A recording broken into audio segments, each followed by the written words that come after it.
I'm Cash, and welcome back to Cash Talks Football, where today we're breaking all the goal score between Leeds and Everton. I actually think Leeds have got a good shot of staying up this season. Elland Road is going to be a tough place to go. We're going to cover a couple of little things before we get into that penalty that is not a handball. It's just not. And if you think it's a handball, maybe you should rethink about playing football, watching football, and understanding what's going on. Because right now, all the Leeds fans will go, oh, it's a penalty. Yeah, anyone who gets it will want it. But everybody else in the world is going, that's not a penalty. And if you're honest with yourself, you know it's not a penalty as well. But that's the biggest problem that you have in football. People aren't honest. If it benefits them, they go, oh, yeah, it's fine. If it's against them, they go, oh, it's horrible. And you have to be honest. And that isn't a penalty, but we'll cover that when we come to it. I want to show you this first little thing here from Leeds, it's kind of hard to show you without actually letting the clip run, which is very difficult on YouTube, as you well know. This little is here, little run behind the centre backs, really quality run when the ball comes in. He picks it up here. Pickford actually does a bit of good goalkeeping, comes out and stops him, just narrows the angle just enough, but. The run is what I'm talking about. The run is what I like. The movement, what I'm seeing from Leeds up front is very, very good. But also, Everton, what is this? You're 1v1 inside the box. You've got no midfielders anywhere near their midfielders. You've got a disconnecting massive gap here where the ball's played into. This is the area where, I mean, Everton, as I say, I'm not, one of those people that make predictions without actually backing things up with some evidence. Got to give it a couple of games yet, but I think Everton could be in a right trouble in a relegation scrap if they're going to play like this. Yeah, was Elland Road a tough place to go? Yeah, Leeds a decent team? Yeah, is it their first game in the Premier League? You've got to take all of those little factors into account when you're doing proper analysis, and you can't just go, oh, well, this is going to be it for the rest of the season, because it's not true. The truth is Everton had a tough first game away at Elland Road. And but we'll really get to see what Everton, give it about 5 games, as I say, and that starts to paint a picture of what you're going to see. But the movement, let's see if I can show you some more good movement from, there's another thing I want to show you from Leeds as well that I can remember. This is it. This is the quality here. Right. Okay, so first off, we have 3 Everton players going for the ball. Of course, no one's in any sort of positional awareness to go out here and mark because, well, that's not a thing apparently in Everton. We don't actually teach shape, structure, and when to press the ball and when not to press the ball. Huge gap in here. Look at him. He's just screaming for it. I'm honestly shocked Leeds didn't score 3 or 4. I really am. If you watched any of this game, I didn't because I was on my live show, but I watched some extra extended highlights and some other little bits. And I am really shocked Leeds didn't actually put up a couple of other goals other than the non-penalty. But this is the key point here. Passes the ball out wide and starts to make a run into the box. Okay. Standard procedure, right? Knocks the ball out wide, goes to make a run into the box. 1, 2, 3, 4. He's going to go and be the 5th in the box, but he doesn't. That's what's good about it. He reads the situation. Watch this. As the ball's gone wide, waiting for the cross, slows down and holds the space.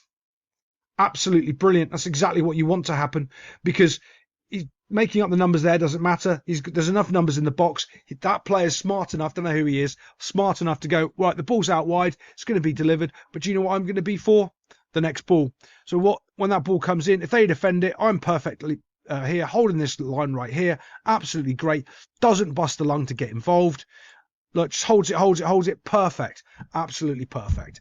It's very few times that you see quality players as well, passing the ball and they normally just stand still. He doesn't. He goes to make a run, realizes that the space is exactly where he is and just slows his run, stops and holds that gap. You can see they've got perfect structure around, so when they can't be counter-attacked and broken on easy because he's in the right spot. If he ran and got too close in, all of a sudden Leeds would be exposed through the middle of the field, and he's not. That is quality. You might not think it or really understand the sort of ramifications that means, but what that really means in the greater scheme of things, that they're a balanced team. They're organised. They know what they're doing. They're not just flooding the box forward like certain other teams. Liverpool. We'll be talking about them more next week because they're going to have some issues if they keep playing the way that they are. But that there is really well. So The level of football is so bad in the Premier League, and it's getting constantly worse. And just people just generally unaware of it, because they just, when you're constantly watching something, as it's getting the degradation of the game is going down, it's a slow burn. It's like the old analogy of the frog in the boiling water. He's sitting there and he doesn't realize that the water ends up boiling because it's slowly happening.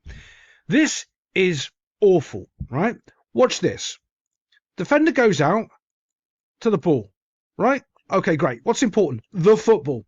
At no point here does a single Everton player try to win the football or even track the player with the ball. Watch what happens. Okay, he's out wide with the ball, right?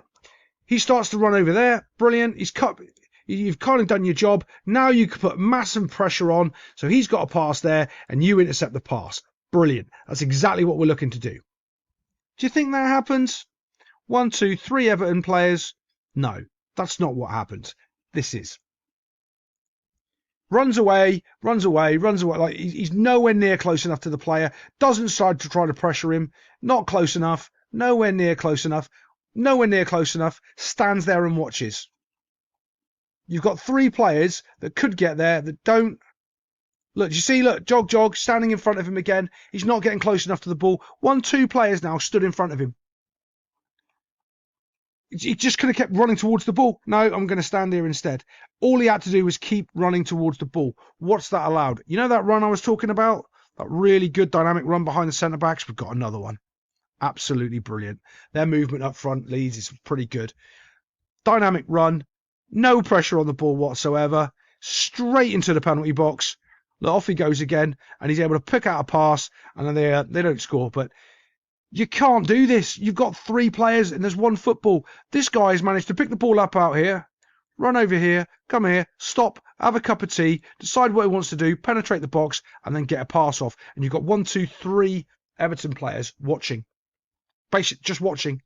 But they are holding their shape. They did jog back.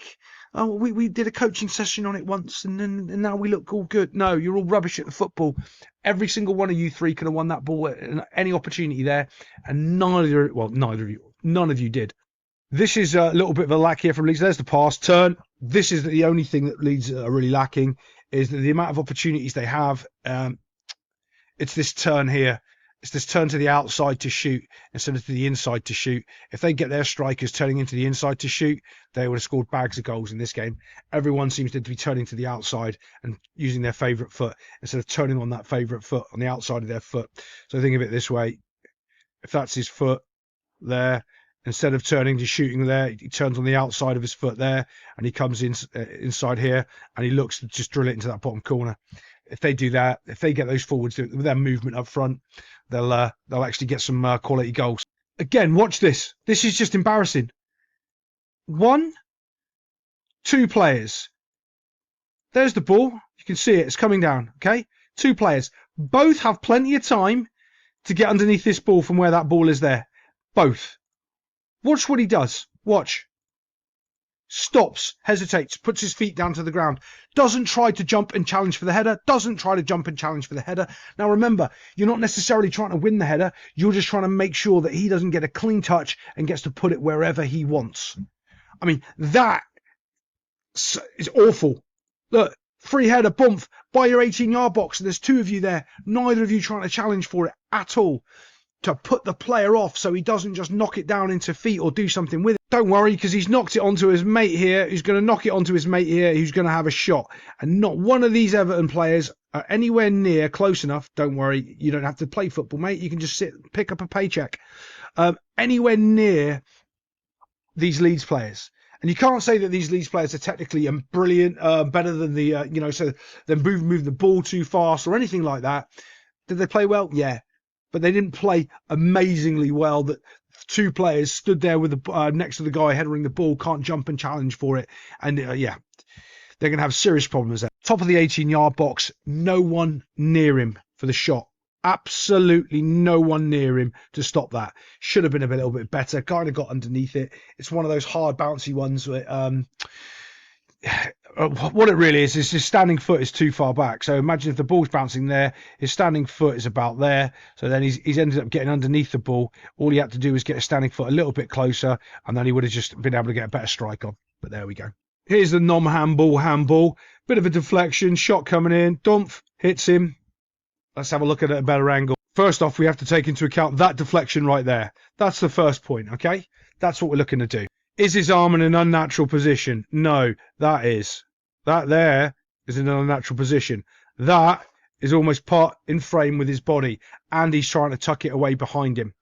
Now, this is the problem, okay? When you're making calls like this, you can have the exact same thing next week, and it's not going to get called because that's not a handball. Then what will happen is Everton will turn around and go, well, you just cost us 3 points. We could have got a point out of that game. Yeah. And rightly so.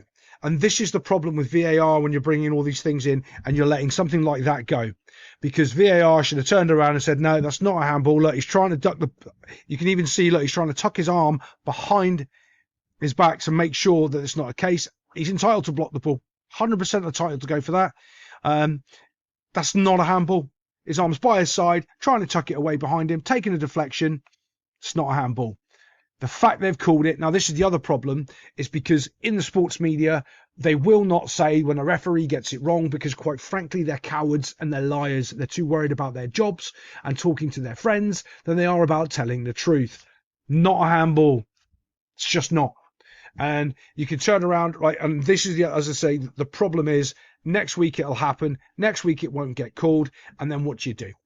And then we all start getting mad at the inconsistency in the game because it's all over the place. That shouldn't have been called, should have been overturned on VAR, shouldn't have been. Now, did Leeds deserve to win the game? Yeah, probably, but not like that. If you're a Leeds fan, you probably think it's a handball. Everybody else on the planet knows it's not. To be fair, it's a decent penalty. I don't really like covering penalties, but it's Jordan Pickford and he's awful in goal. He goes the right way. He's just got little dinosaur arms and he can't reach long enough. If he was a real big boy, like, you know, all the other boys and girls, and grown up a little bit and had his little longer arms, poor lad would have saved it. He even steps to go there and he still can't get it. Quality penalty, tucked away in the corner. I think the kid was on his debut as well. Well done to him. Like, if you're a Leeds fan, you'll take it all day long. If it's for your team, you'll take it all day long. But you have to be honest in football if you're going to, because otherwise your opinion doesn't count. If you're always just going along with what people are saying and, you know, running along with what the media are doing, that's not a handball. It's just not. You've been robbed. I'll see you next time on Cash Talks Football.